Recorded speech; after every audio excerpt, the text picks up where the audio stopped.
Hey, what's up? This is Chosen, and this video is going to be an introduction / basics guide for Faction Wars, so let's get into it. Alrighty, so Faction Wars have just come out within the last couple days, and I wanted to do a quick video just to kind of, go over the basics and what the thought process is going to be, and things that you should kind of take note of while you're preparing for the long haul to, perform well in Faction Wars.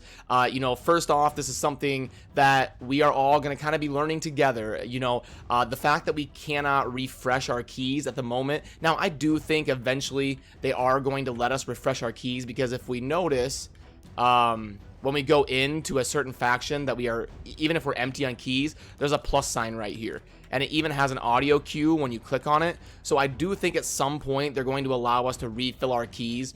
They're just probably trying to figure out what the proper cost is going to be and how to go about, charging for that. So, we aren't able to progress to the end game of Faction Wars. Even if you have a super GG team, this is going to be a slow process because we only get a certain amount of keys. And, even if you're a whale, you cannot purchase more keys at the moment. So it's something that's going to take some time, some experimentation, and we're all going to kind of be progressing and learning together. So that's kind of fun in a way, I guess. And, your teams are going to be bad in Faction Wars right now, and that's okay. I'm a pretty end game player. I'm farming stage 20 of all of the missions, or of all the dungeons. I've completed all of the progress missions to get the Arbiter, and I'm speed farming gold 4 in the arena, which is the highest rank. So I'm a pretty end game player, and most of my faction teams are bad. So, newer players and mid game players, you're probably going to be struggling to put together a roster, because if I am, I know most of you are. So don't feel bad about that. Your teams are going to be bad for a while. Faction Wars is designed to, provide long-term playability to raid. I'm planning on it taking like a year to get my teams ironed out and ready to go. So I wanted to throw that out there. Don't feel bad if your teams aren't great and you don't have 5 champions to use. Don't feel bad. That is completely normal, and all of us are experiencing that. So I also do plan on doing more in-depth guides for Faction Wars, but like I said, I can't refresh my keys to get to the end game to test things out and really see what's going on. So once I have my rosters more ironed out and I'm in the end game, I plan on doing some more advanced stuff, and I also plan on doing specific guides for each faction to really help you iron out those teams. But I want to do a little bit more research. I want to be more prepared for that. So this is going to be more of like a general in-depth look at Faction Wars. So one thing that you can do when you are looking at the map here, you can plan ahead. So I've already done this. I know based on when it says it opens, what it's going to be tomorrow and what I need to prepare for. So we can see here that the Skinwalkers opens in 1 hour, and the Ogren Tribe opens in 1 hour. There's always going to be, I think it's always 2 of them. I think they open in sets of 2. I could be wrong on that. We haven't gone through a full week rotation yet, but I think there's always going to be 2 of them opening, and you can check which ones are going to be opening and kind of prepare. So I already went in and pulled champions out of the vault and kind of prepared, and I'm going to show you kind of the thought process of me kind of putting together a team for the first time for Faction Wars. But I did want to point out that you can plan ahead and look. So what I like to do when I'm planning ahead, I'm going to go over Ogren Tribes. I like to pull up the index instead of my champion vault, because this is going to really lay everything out for you and show you, the champions that are lit up are what you have. And then it's going to kind of dawn on you oh, okay, yeah, I remember, getting them to level 30 or getting them to level 40. And it's going to kind of refresh you instead of trying to sift through your vault and your normal champion slots and trying to remember. Just go to the index and look at what you have. So, I actually have 2 Shamrocks. I'm going to experiment with that. Legendaries and epics are good because they come default at level 40 or 50. You don't have to use any food investment to kind of take them for a test run in Faction Wars. So, try to use your epics and legendaries if you can. Now, understandably, some of you aren't going to have legendaries in that faction, and maybe only 1 epic. So in that case, just use rares. Like I said, we just want to get to a starting point, and most of your faction rosters are going to be bad. That's not an indictment or anything to be ashamed of. I'm going to try, because these are already, going to be level 50 by default as long as I play with them. I'm going to try War Mother and Ignatius, and then double Shamrock, and then I'm looking for like a sustain aura. I think for an introductory Faction Wars team, we're probably going to want to go the sustain route initially, and Towering Titan has a HP aura, so I'm going to go ahead and slot him in there as kind of a tank. And then, you know, I'm kind of thinking live here. I definitely want to use my Bellower, so I'm not going to go double Shamrock.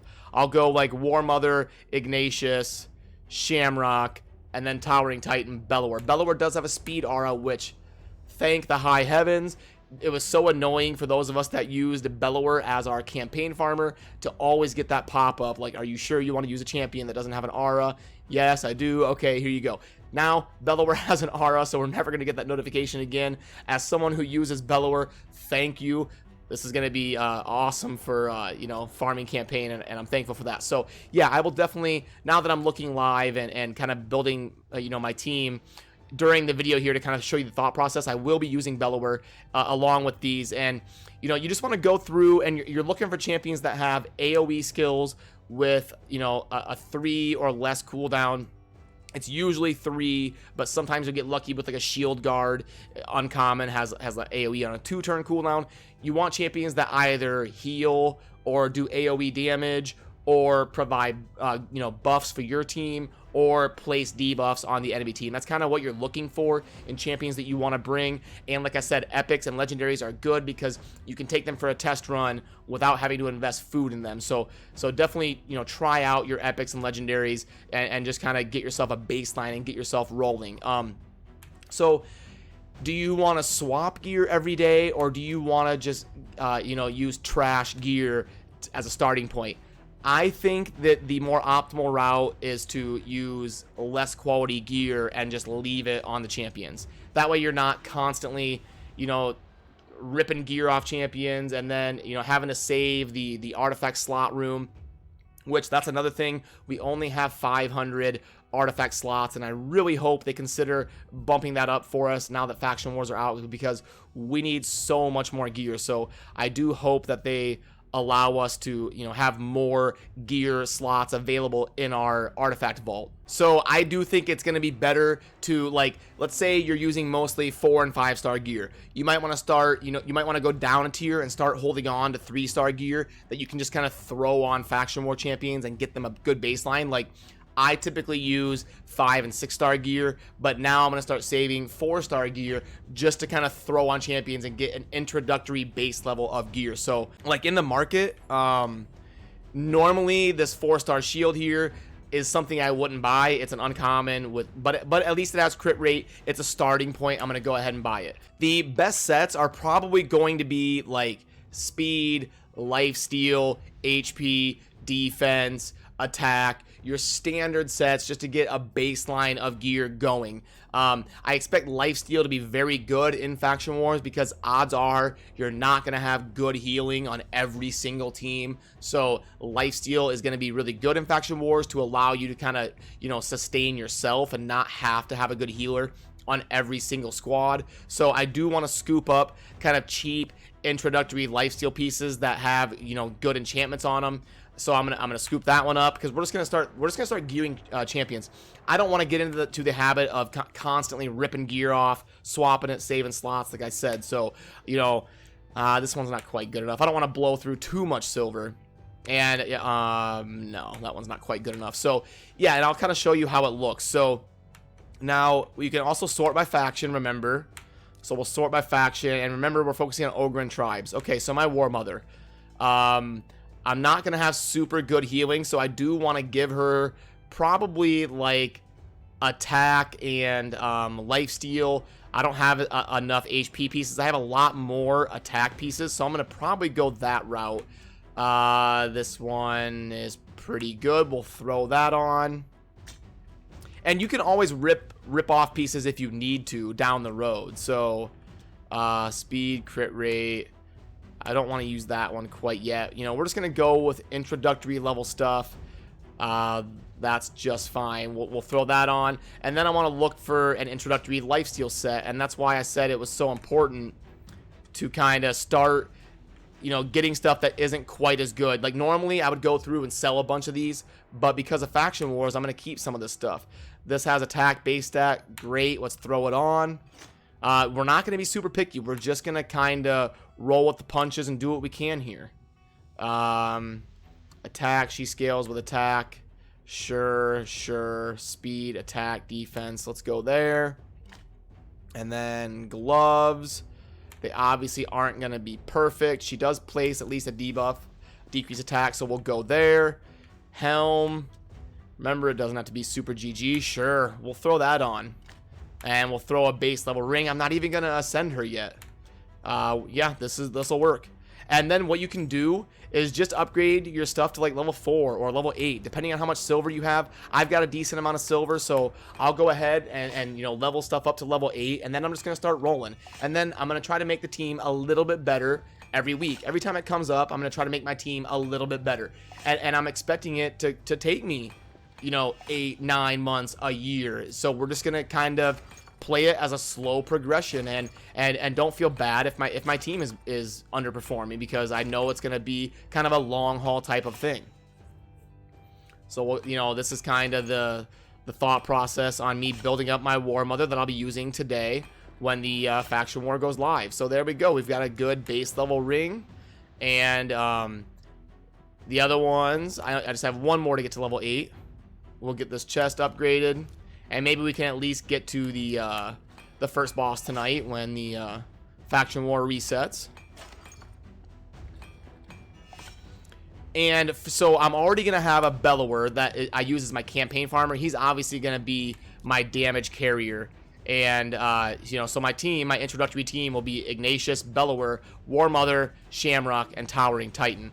So that's kind of the thought process on just getting a basic champion together, and why I'm going to start, you know, keeping underperforming gear. Normally I wouldn't gear champions like on my main roster, like, you know, my if I sort by rank, like obviously my Bad Alcazar I use like in every team, and he's mostly going to have 5 and 6 star stuff. I know his amulet's 4 star, but it's a pretty good ami.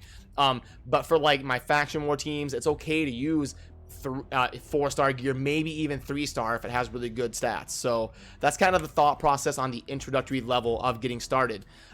So in conclusion, I do want to say that this was intended to kind of just give you a little bit of guidance on the overall thought process of Faction Wars, and basically saying just get started, just start gearing champions. It is it's gonna be like 80 champions when all the factions are out. If we pull the index up, once these 3 factions come out, we've got 5 per team. So each row is 20, 5, 10, 15, 20, 40, 60, 80. So it's going to be very hard to gear 80 champions. And I don't think you want to get into a system where you're swapping gear around and shuffling stuff around. So just start putting trash gear on your champions for now, and you know, use the shop to your advantage when you have extra silver, and make sure you're farming the campaign, you know, and selling those shields, farm those stage 3s to get as much silver as you can. That's kind of the general thought process at this point.